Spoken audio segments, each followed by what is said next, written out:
no tener problemas, porque bien conflictivo es eso, ustedes tal vez ya no tengan tiempo de votar, lo suspenderemos las clases, ¿ya?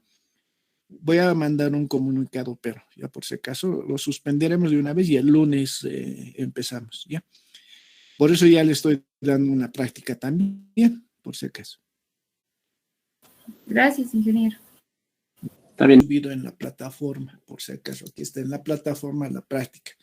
Entrega de la práctica lunes 22 de noviembre hasta las 6, realizarla en la entrega enviando su archivo en formato Excel en este formulario, ¿ya? Aquí están los datos que ahora les voy a mostrar para que realicen. Entonces, ¿qué van a hacer en la práctica? Dice la entrega el lunes 22 antes de las 6 en el formulario que se habilitará en teoría. Ya se habilita por si acaso.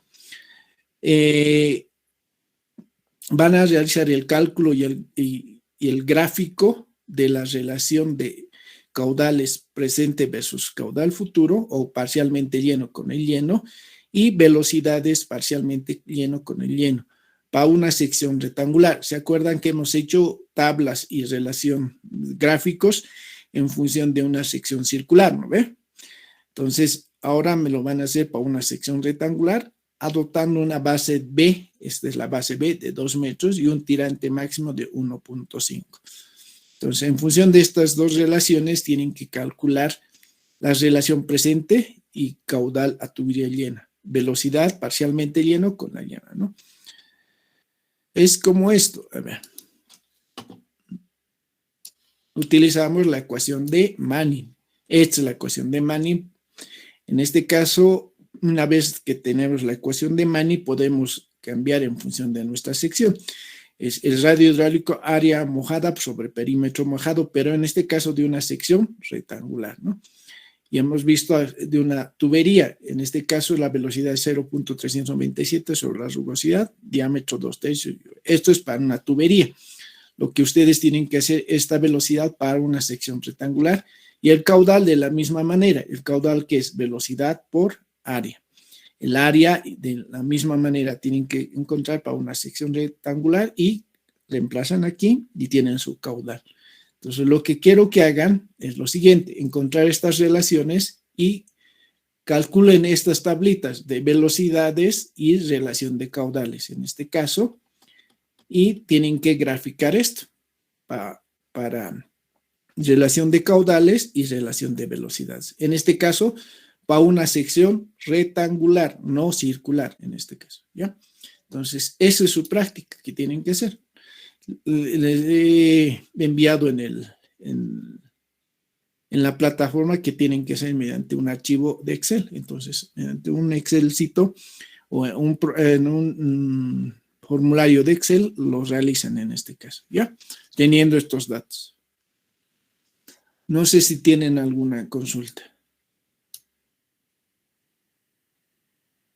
¿Ah? Y en la práctica, por ejemplo, aquí está. Este es el Word que les he enviado, que he mostrado anteriormente, y este es el formulario, ¿no? Aquí tienen que ingresar el formulario antes de las 6, como en sus proyectos que han realizado o sus exámenes, ¿no? Primeramente su correo, sus apellidos y nombre, su documento de identidad, y aquí añaden el archivo de Excel de la práctica, ¿no? Listo, y envían, ¿no? Nada más. Ingeniero, disculpe, buenas tardes.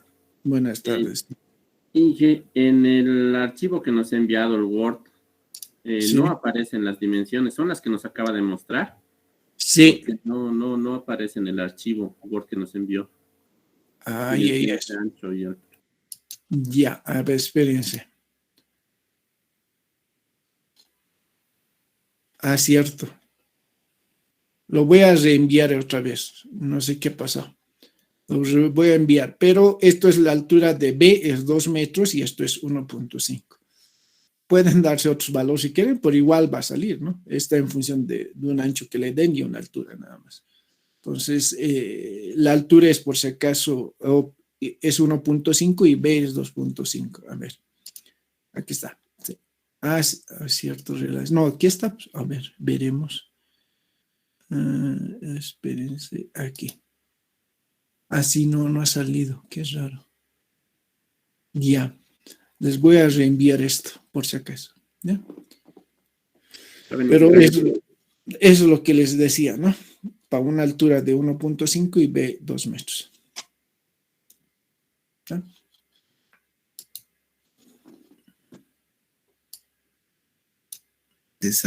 Esos valores, pero con el visor de lo que sería Word de Google, no aparecen, no sé, me parece raro, pero así está. Es que algunas cosas no aparecen en el Google, por si acaso, entonces por eso hay que bajarlo o descargarlo. Sí, tal vez sea por eso, pero está con los valores, ingeniero. Ya.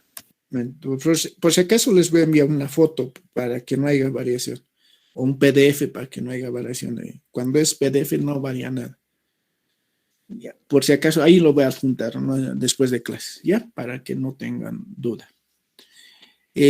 No sé si tienen duda de la práctica, eso tienen que entregarme antes de las 6 de la tarde. El lunes vamos a pasar clases de 4:30 a 6, como generalmente pasamos, ¿no?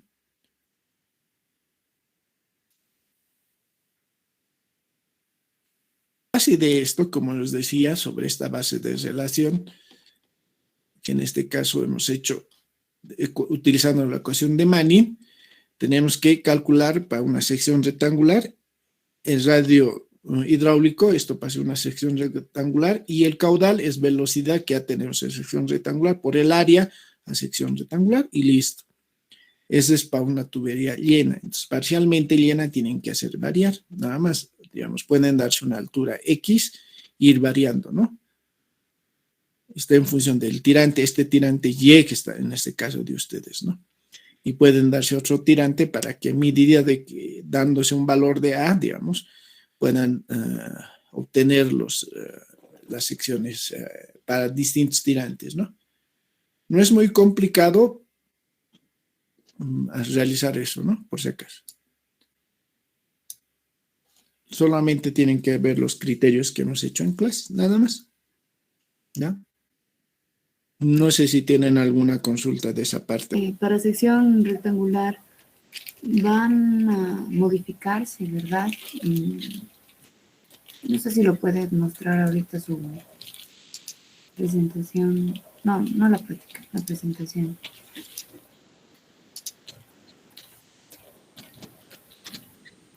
Más abajo. Sí, eso tienes que ver, mira. Este B lo pueden tener constante, 2 metros, ¿ya? Lo que va a variar es Y, ¿ya? Y es 1.5. Entonces, pueden darse alturas, digamos, de Y', digamos. Y' igual a 0.10, Y' 0.2, Y' 0.3, hasta 1.5, ¿ya? Entonces, en función de eso, eso es caudal parcialmente lleno. Y cuando es lleno, entonces es la altura 1.5 y 2, ¿no? Entonces, de esa forma tienen que relacionar si ponemos valores, digamos, ¿no? Más que todo es relacionar el lleno con el parcialmente lleno, nada más. Como hemos hecho aquí. Esto es a tubería llena, ¿ya? Esta tubería llena está en función del radio hidráulico, que es D cuartos, ¿no? Entonces, el radio hidráulico por una sección llena de una sección rectangular, ¿cuánto es? Entonces, eso nada más tienen que reemplazar. Y con el parcialmente lleno, que sería para distintas alturas que ustedes van a dar. Por eso te digo, Y' puede ser 0.1, Y2, 0.2, así, hasta que llegue a sección llena, que es 1.5. Por eso le estoy dando valores. En este caso, 2 metros es constante, ¿ya? Lo que es variable es Y.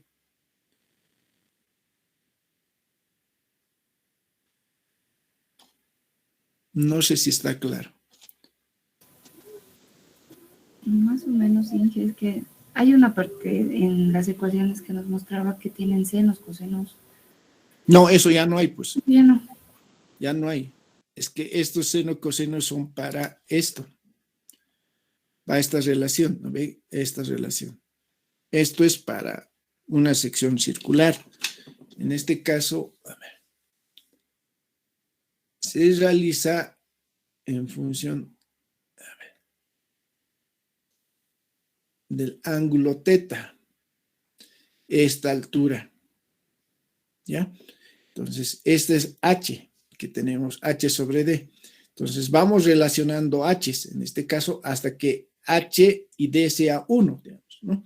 Entonces, este tirante que vamos calculando está en función del ángulo teta, en este caso, ¿ya? Este ángulo teta. Y por eso teníamos sobre seno, y seno de teta y ángulo teta, ¿no? Por eso relacionamos en función del ángulo. En cambio, ahora es una sección rectangular que ya no tenemos esa dificultad. Es mucho más fácil, ¿no? Porque ya tienen de dato, en este caso, B y Y. Y Y pueden darse datos de 0,1, así, como les decía, hasta 1,5. B es constante. No sé si se ha podido comprender. Solamente lo que tienen que hacer es calcular la velocidad para una sección a sección llena y el caudal a sección llena, pero para una sección rectangular. Y lo que va a ser parcialmente lleno es lo que tendrían que adoptar una altura Y', digamos, nada más. B sería constante.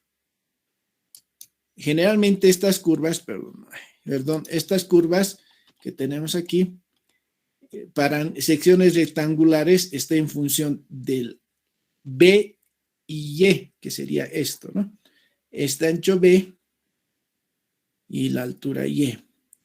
Generalmente uno de estos valores es constante, digamos, esto B, y Y podemos poner 2 metros, 3 metros, 4 metros, ¿no? Y aquí 1 metro. Queremos variar Y, B, lo hacemos lo contrario, digamos, esto constante, 1,5 y B lo podemos hacer 1 metro, 2 metros, 3 metros. Tendríamos que tener curvas distintas, ¿no? En este caso ya les estoy poniendo algunos datos. En este caso, B le estoy diciendo que es 2 metros, que es constante, que no va a variar, y Y es la variable, que en este caso van a calcular a distintas alturas. ¿Ya? Es como si tuviéramos Y' sobre Y a distintas alturas. ¿Ya? Eso es lo que tienen que hacer, nada más. Solo hacer la relación, que no es muy complicada, como les digo. Lo importante es calcular esta planillita de Excel, ¿no? Esta planillita. Esta, ¿no? Relación de velocidades y caudales, ¿no? ¿Cómo hacen con la relación caudal presente versus caudal futuro, ¿no? Esto está en función de teta porque estábamos viendo que es teta, que es para poder encontrar este tirante necesitamos teta, ¿no? En cambio de ustedes es mucho más fácil. No sé si tienen otra pregunta. La tarde por si acaso, ¿ya? Estos viernes, sábado y domingo tienen para poder realizar tranquilamente. Ingeniero, Sí, perdón que siga preguntando. no está bien, no hay problema. Con este tema del caudal presente y caudal futuro, la verdad, en mi caso, para mí ya se ha vuelto más sacar la fórmula el rato de hacer. Lo que no recuerdo es de dónde salía el caudal presente versus caudal futuro en G.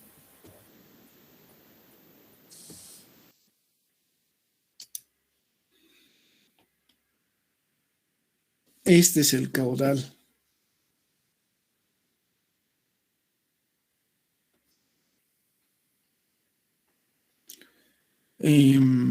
A sección llena. Ah, ¿Ya? ya. Este, ¿no?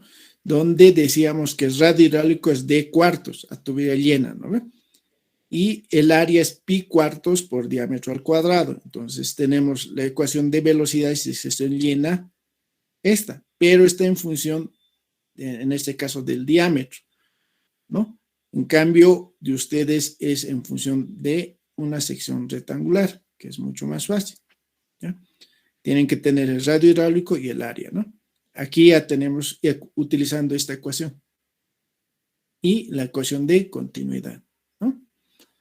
Ahora, parcialmente lleno es esto.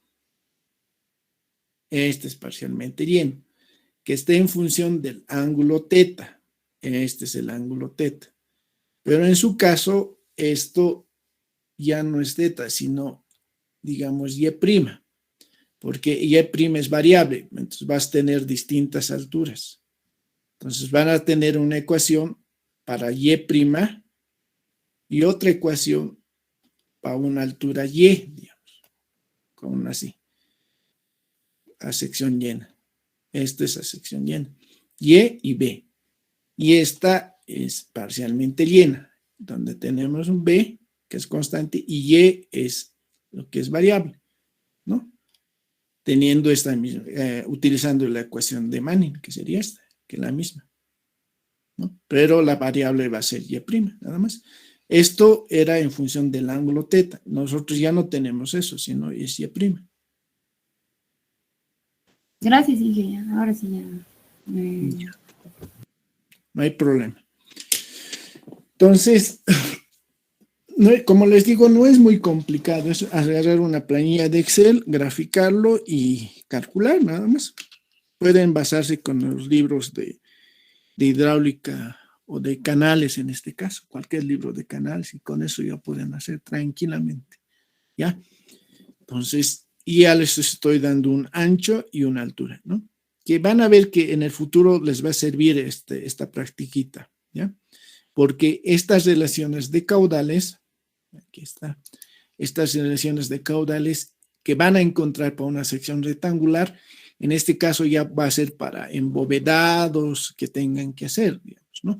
Esta relación es solamente para tubería. En cambio, lo que van a encontrar es para embovedados, pero teniendo un ancho constante de 2 metros, digamos, va a ser la forma.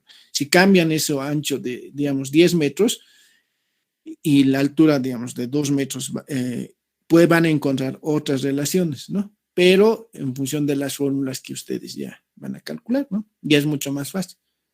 Entonces, en planilla ustedes necesitan esa relación caudal, relación de velocidades y con esta relación de caudales, ¿no ve? En planilla, ¿qué pasa? Esto es lo que necesitan. Miren. A ver, ¿dónde estás? Método de áreas. Digamos que estuviesen calculando una sección rectangular, un canal o un embovedado, digamos, ¿no? Entonces, estas relaciones que tienen aquí, es esto lo que necesitamos. Caudal presente, que es que ustedes encuentran con esta relación, ¿no ve? De caudal doméstico, conexiones cerradas y de infiltraciones. Eso es el caudal presente. Versus el caudal, en este caso, a una sección rectangular, que sería este. Esa relación, digamos que le sale 0.439 y en este caso, en sus gráficos de esto, para esa relación, cuánto es su tirante, cuánto es su velocidad para una sección rectangular, porque esto es para una sección circular. Entonces, aquí reemplazan velocidades y tirantes y tienen su velocidad y tensión tractiva. Para eso es nada más. Nosotros estamos hablando para tuberías, pero si tuvieran otro tipo de sección, es el mismo análisis que se haría. Pero para esto necesitamos esto, ¿no? Que está en función de las alturas en este caso, ¿no? Que sería esto.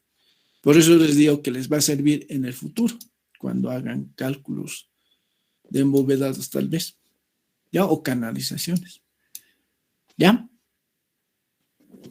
No sé si está claro esa parte. Ya, entonces empezaremos el tema que nos tocaba hoy día, que es estaciones de bombeo, ¿ya?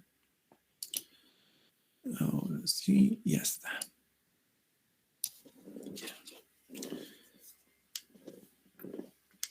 Ahora sí.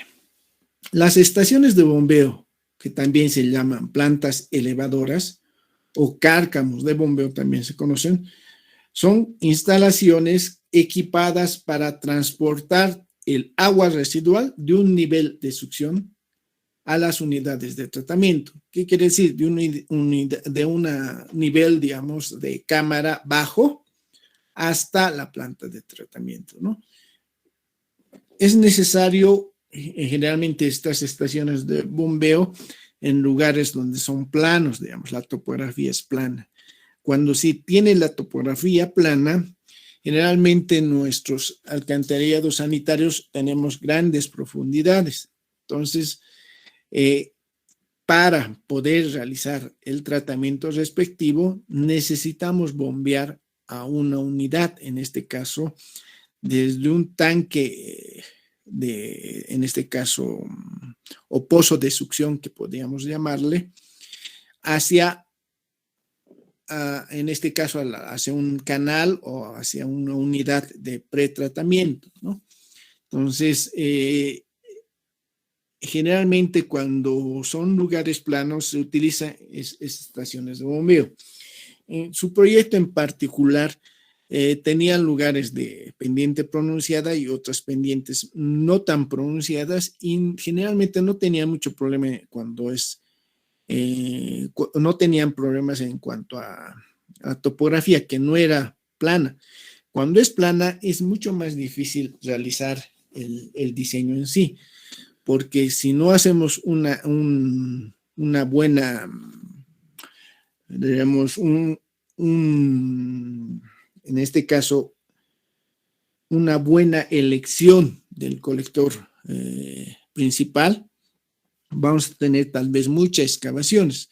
Entonces se tiene que analizar por dónde es más conveniente realizar nuestras tuberías en función de la topografía, para no profundizar mucho, ¿ya? Y cuando se tiene topografías planas como en el Alto, es necesario, o en Santa Cruz, por ejemplo, es necesario tener estaciones de bombeo o plantas elevadoras, ¿ya? Una cosa importante es que se tiene que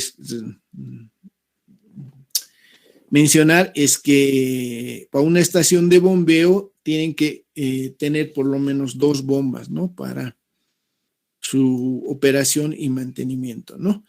Si diseñamos con una sola bomba, suponiendo que no funcione esta bomba, entonces teníamos problemas en el futuro, porque el agua residual trabaja, el sistema de alcantarillado sanitario, tenemos las 24 horas, entonces se nos va a llenar la planta, o en este caso el cárcamo de bombeo o el pozo de succión, si es que no funciona nuestra bomba, ¿no?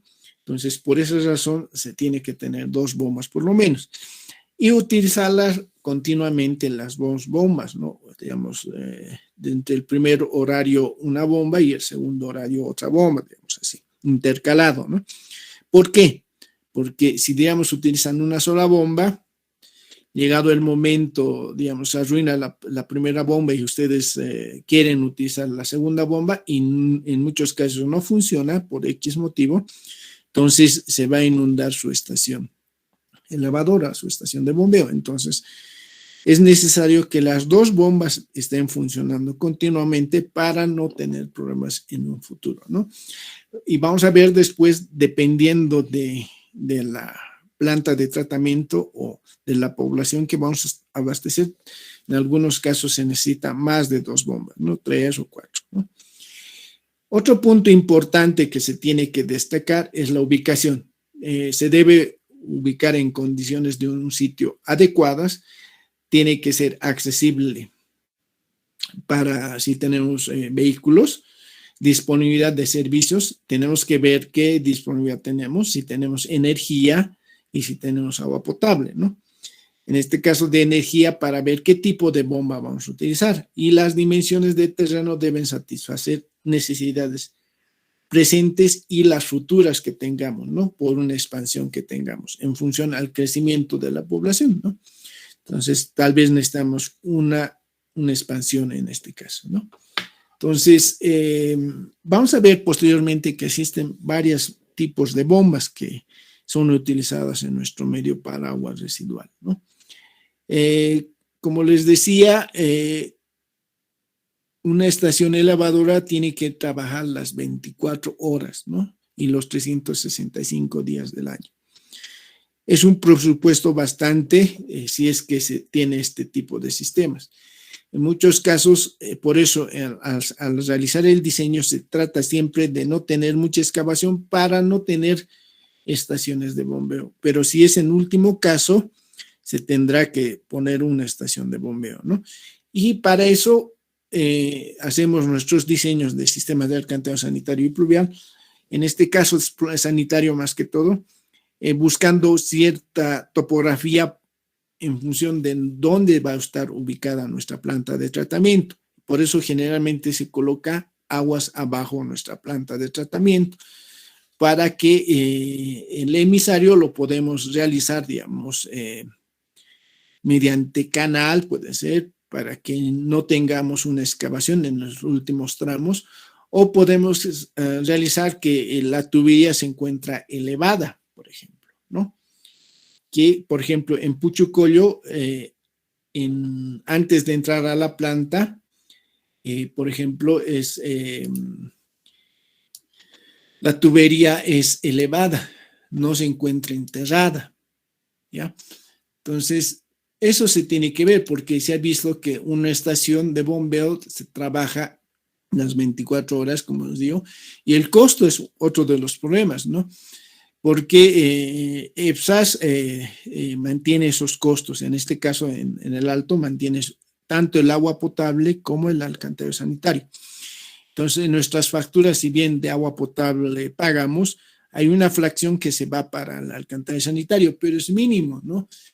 Entonces, de ahí es el problema, ¿no? Más que todo para operación de mantenimiento de la planta y también en este caso, de la estación también, ¿no? Porque es un costo también adicional, ¿no? Entonces, todo eso se tiene que analizar. Me permiten un segundito. A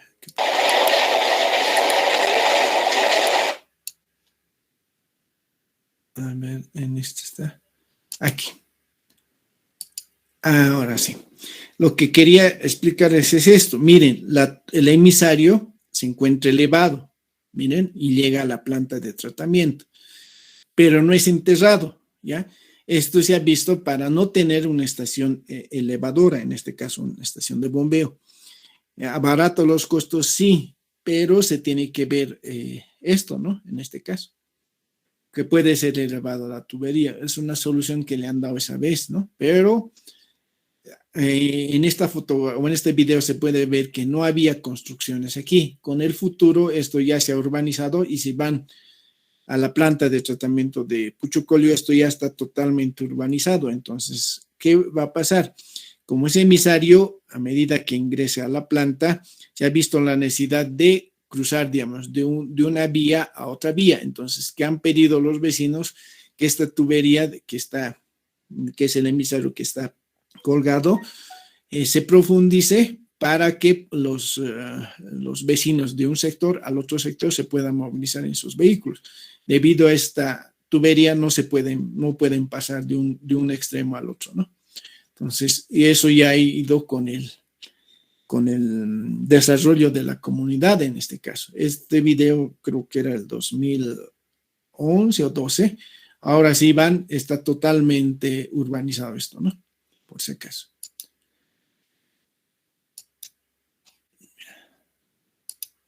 Y ya.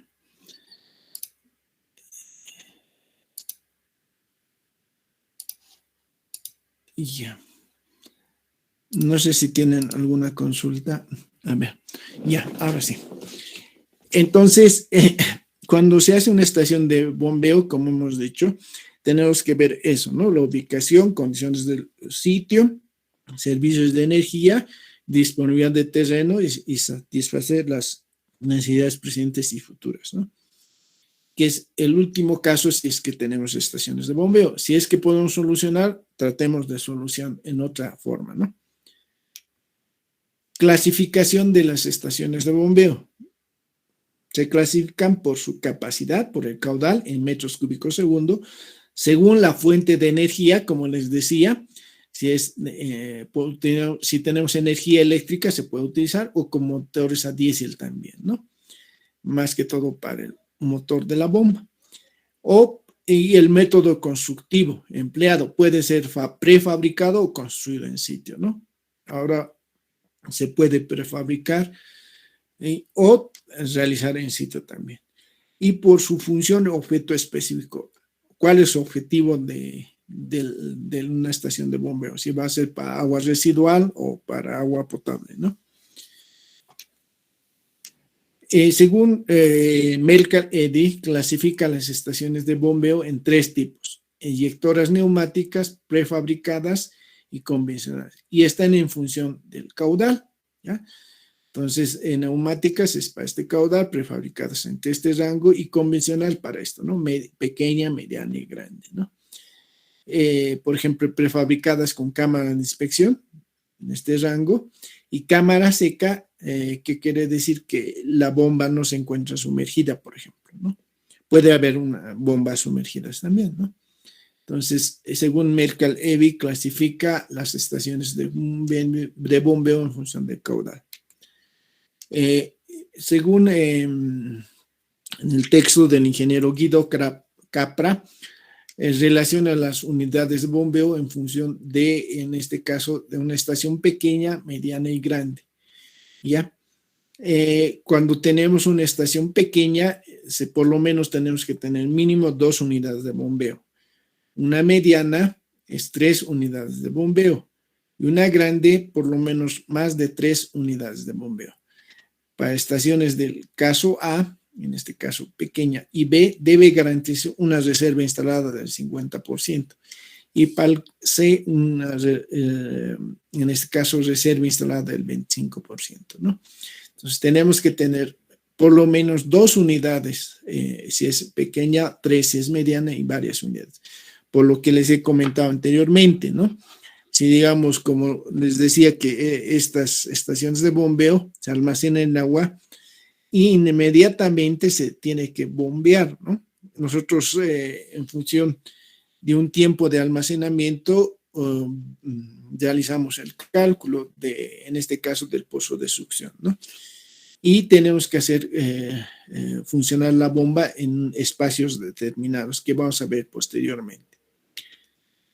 Para el dimensionamiento, ustedes ya han visto, es necesario determinar su capacidad, el caudal, la altura, en este caso la altura de succión e impulsión, que puede ser, el rendimiento y la potencia absorbida, y asimismo el desarrollo de las curvas características de cada bomba y de sistema, ¿no?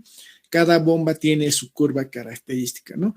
Y cómo se determina en función del caudal y la altura, ¿no? Y tenemos el rendimiento con las gráficas que ustedes ya conocen también, porque han debido ver en Sanitaria 1, ¿no ve? ¿O no han visto estaciones de bombeo? ¿Han visto? Ya.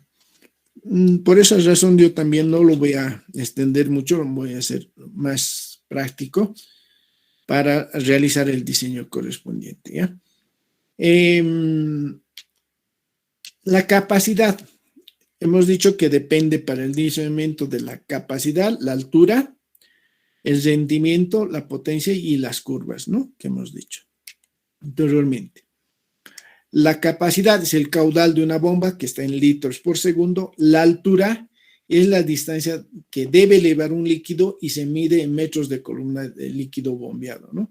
Esta es la altura, en este caso dinámica total, que puede ser, que es la altura de succión, la altura de impulsión y pérdidas menores de succión y de impulsión, ¿no? Entonces, la altura de succión más la altura de impulsión se denomina la altura estática, ¿no? Cuando se encuentra por debajo, podemos tener esta pozo de succión por debajo del nivel de bomba o por encima del nivel de bomba. Vamos a ver que es importante saber dónde está ubicado nuestro pozo de succión para hacer unos cálculos o tomar unos accesorios correspondientes, ¿no? La altura de succión es desde el nivel de la bomba hasta el nivel del agua, donde existen las pérdidas por succión y en este caso pérdidas menores y por fricción y por menores, ¿no? Tanto de succión. En este caso también tenemos altura de impulsión, que es desde el nivel de eje de la bomba hasta el nivel del agua que vamos a bombear, y tenemos pérdidas de fricción y pérdidas menores de impulsión, ¿no? Y en el último tramo existe una pérdida de carga, ya que vamos a analizar posteriormente, ¿no? Esa es la altura que tenemos que determinar. Y la altura dinámica total es la sumatoria de todas estas, altura de impulsión más de succión, más estas pérdidas de succión y de impulsión, estas pérdidas, ¿no? Que vamos a ver posteriormente.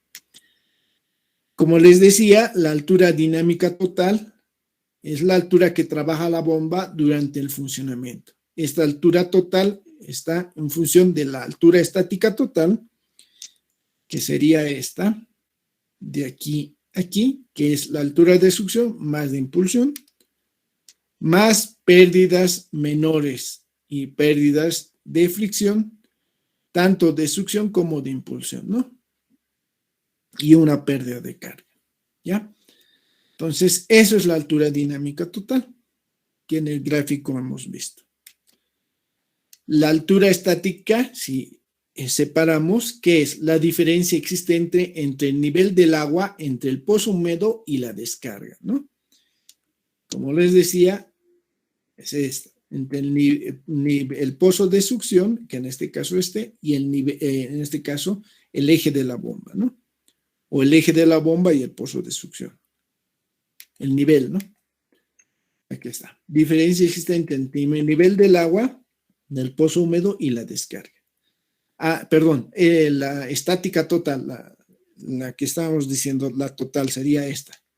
Perdón, la altura estática total es esta y esta, ¿no? La sumatoria de estas dos, ¿no? De impulsión y de succión. Altura estática de succión es la distancia entre el pozo de nivel de agua del pozo húmedo y el eje de la bomba, como les decía, ¿no? El nivel del agua y el eje de la bomba. Ahora tenemos que ver cuándo es una succión negativa y cuándo es una succión positiva. Si se trata de una succión negativa, debajo del eje de la bomba, tendría que estar el pozo de succión, y es positiva si el agua se encuentra por encima del eje de la bomba.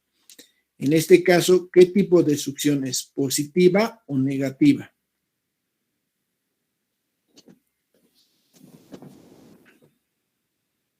¿Qué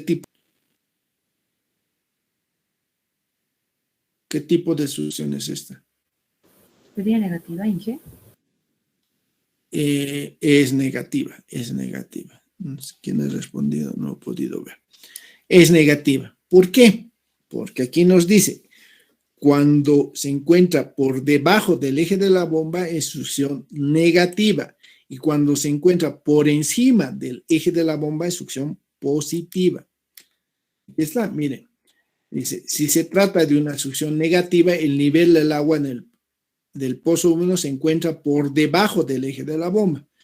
Es positiva si el nivel del agua se encuentra encima del eje de la bomba, ¿no? En este caso, en el gráfico es de succión negativa. ¿Por qué? Porque se encuentra el nivel de agua por debajo del eje de la bomba. ¿Y eso para qué nos va a servir? Para aquí vamos a tener una válvula pie de coladera, ¿no? Que vamos a ver posteriormente, ¿ya? Para eso tenemos que saber si es succión negativa o positiva. La altura estática de impulsión es la diferencia entre el nivel de descarga y el eje de la bomba. Como hemos dicho, es entre este eje y el nivel del agua, ¿no? En este caso de descarga. Ya tendríamos la altura estática total, la sumatoria de estas dos, de succión y de impulsión. Y hemos dicho que tenemos pérdidas, ¿no? Tanto de fricción y pérdidas menores, ¿no? En este caso de succión y de impulsión, ¿no? Es pérdida, en este caso de succión, y esta pérdida de impulsión, ¿no? Entonces, la altura adicional debe ser suministrada para vencer las pérdidas por fricción en las tuberías y de succión, en este caso, tanto de impulsión como succión. Puede calcularse con la ecuación de Hazen-Williams o Darcy, ¿no?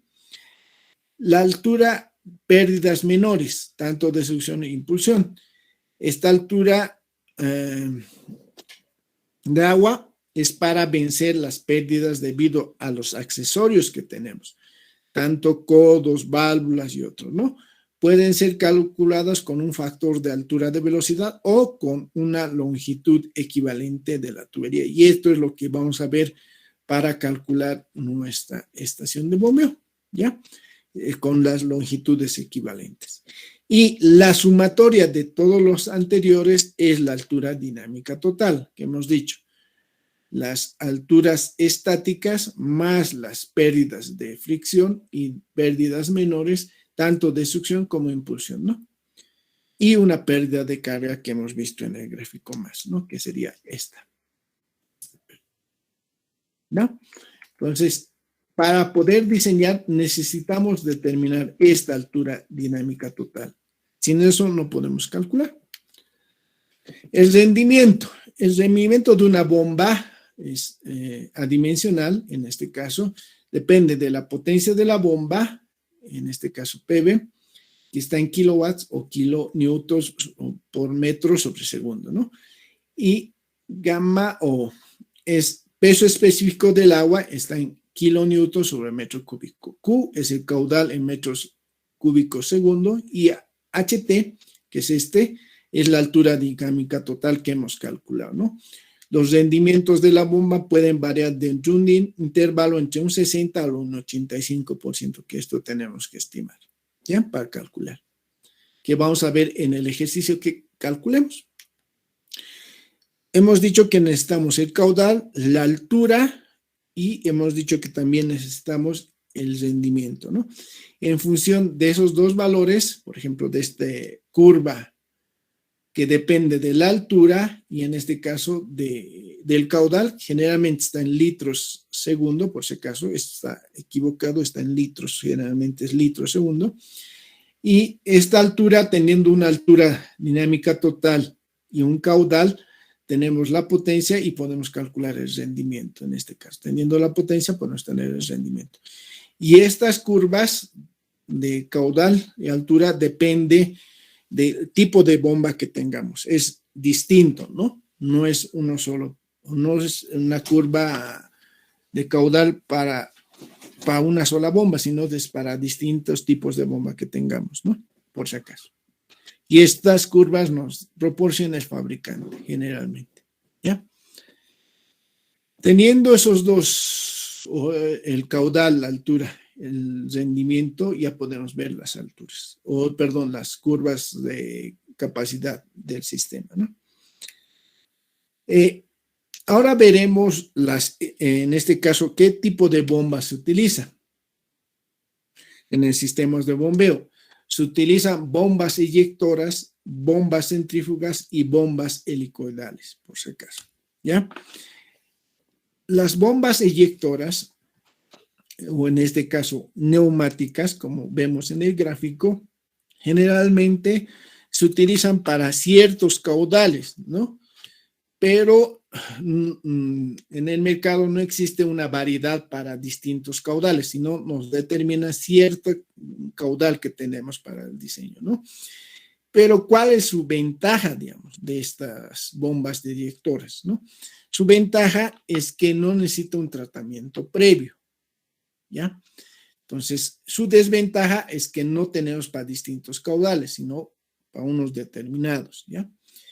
Es una de sus ventajas, como nos he dicho, que no necesita un tratamiento previo. En cambio, las bombas centrífugas existen en el mercado una gran variedad para distintos caudales y alturas, pero su desventaja, digamos, que sí necesita un tratamiento previo. En este caso, tal vez un cribado o una retención de sólidos groseros. ¿A qué nos referimos de sólidos groseros? Digamos, puede haber como una malla, digamos, o una pantalla, sí, una malla, digamos, o un cernidor, digamos, en este caso, que nos permita que no entre a la bomba, porque si entra un objeto al rotor o al rotor, en este caso de la bomba, vamos a tener problemas en la bomba y ya no va a funcionar. Entonces, para las bombas centrífugas, si bien existe una gran variedad para distintos caudales, pero su desventaja es la que les he dicho, que sí necesita un tratamiento previo antes de ser bombeado.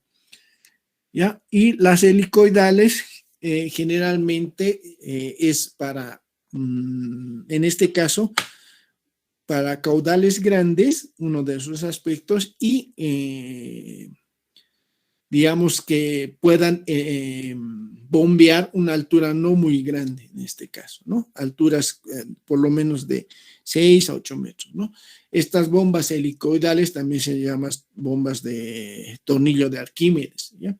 Y generalmente estas bombas se utilizan para riego en algunas situaciones y también no necesitan un tratamiento previo. Como vamos a ver en los videos y que les voy a mostrar de estos tipos de bombas, tanto las centrífugas como las helicoidales, ¿ya? Veremos uno por uno, en este caso las bombas inyectoras, ¿ya? Perdón. Sí, después creo que está. Sí, después está. Por ejemplo, las bombas de... un segundito. Las bombas centrífugas, como les he dicho, se encuentran en el mercado para distintos caudales, como nos he dicho. Por ejemplo, este de eje vertical y en pozo seco. ¿Qué quiere decir? Esta bomba no se encuentra sumergida, que también puede encontrarse sumergida, ¿no?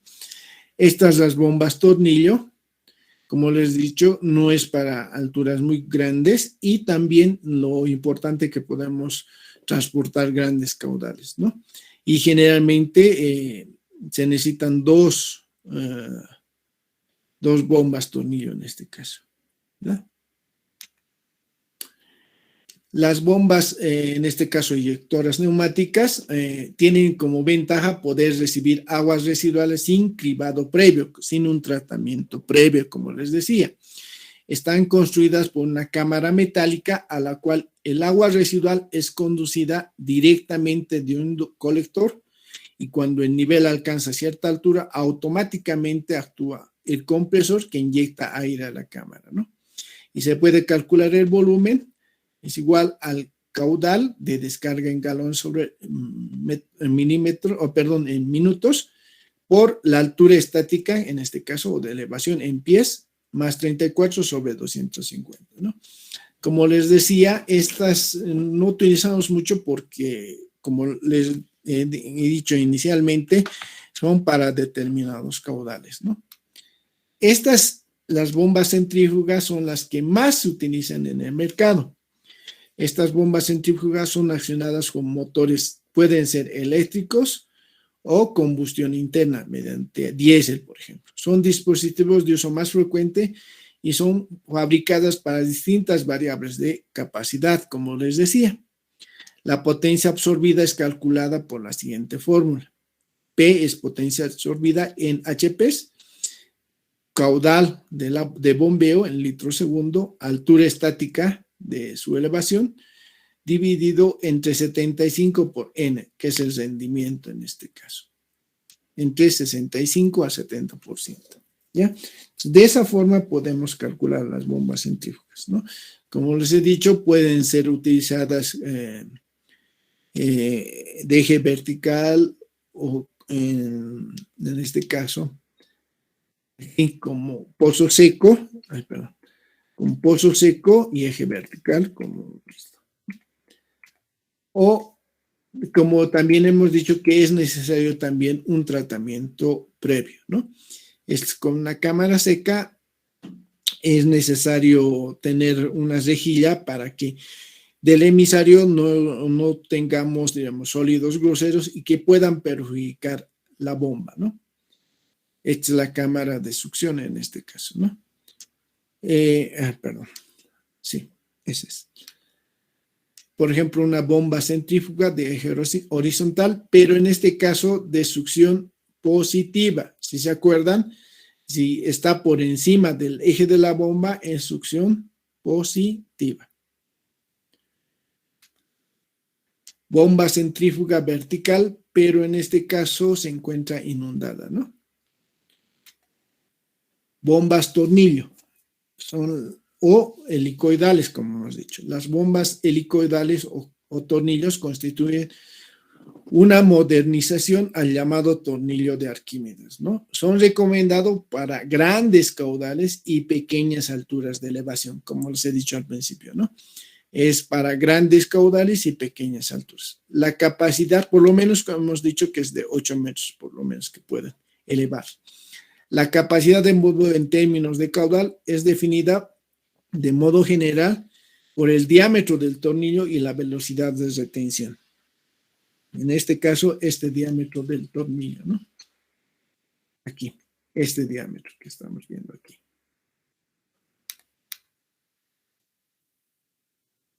¿Ya? La potencia absorbida es igual al caudal de bombeo por la altura estática de elevación o la altura dinámica total sobre 75 sobre el rendimiento en este caso, ¿no? Y de esa forma calculamos las bombas tornillo.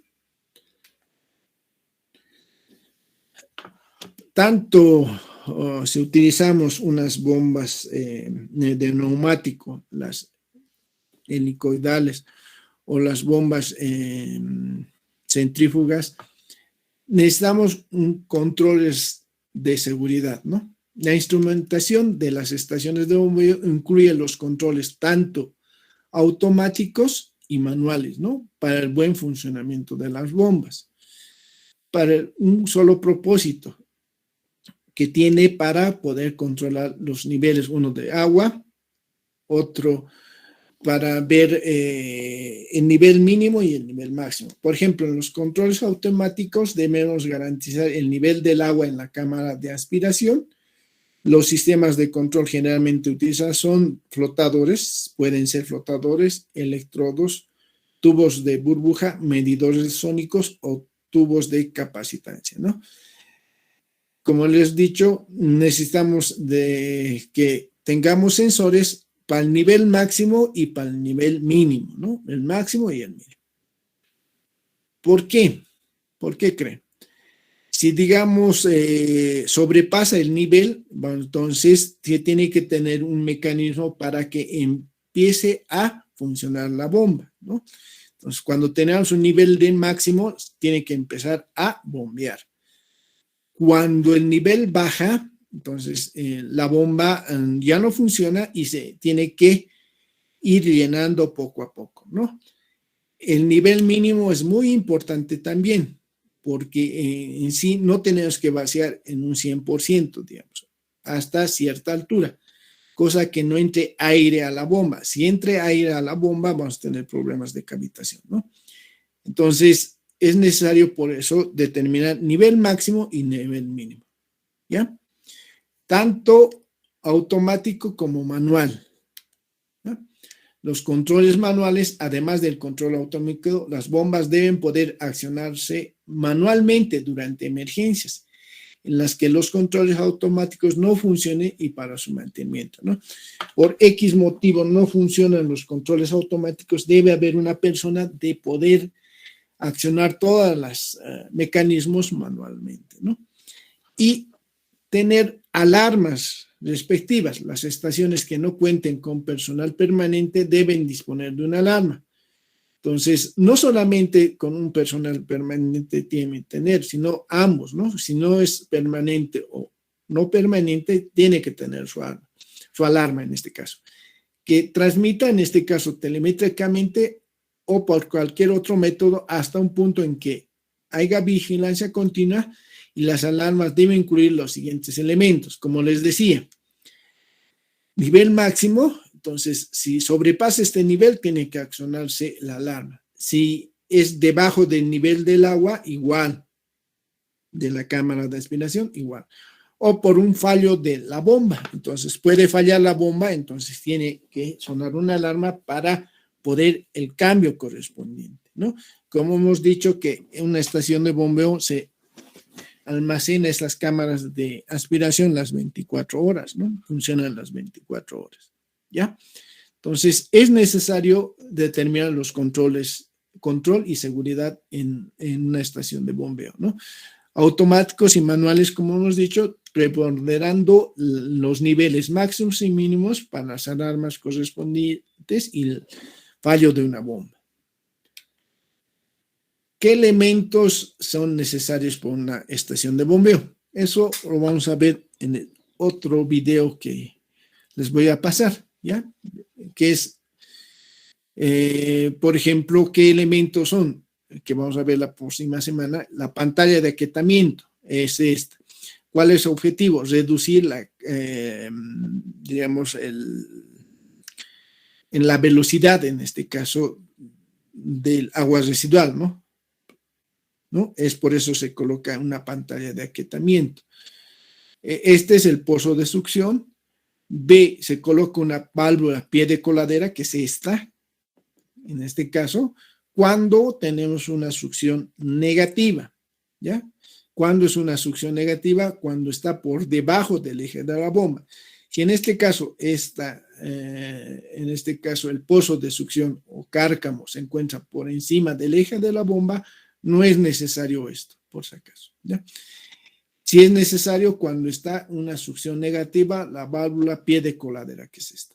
Después tenemos una tubería de succión, reducción excéntrica, dependiendo del diámetro que tengamos de la bomba, ampliación concéntrica igual, la bomba en sí. Después tenemos válvulas de retención, válvulas de cortina, después una T para las labores de mantenimiento, puede ser, y una tubería de impulsión, ¿no?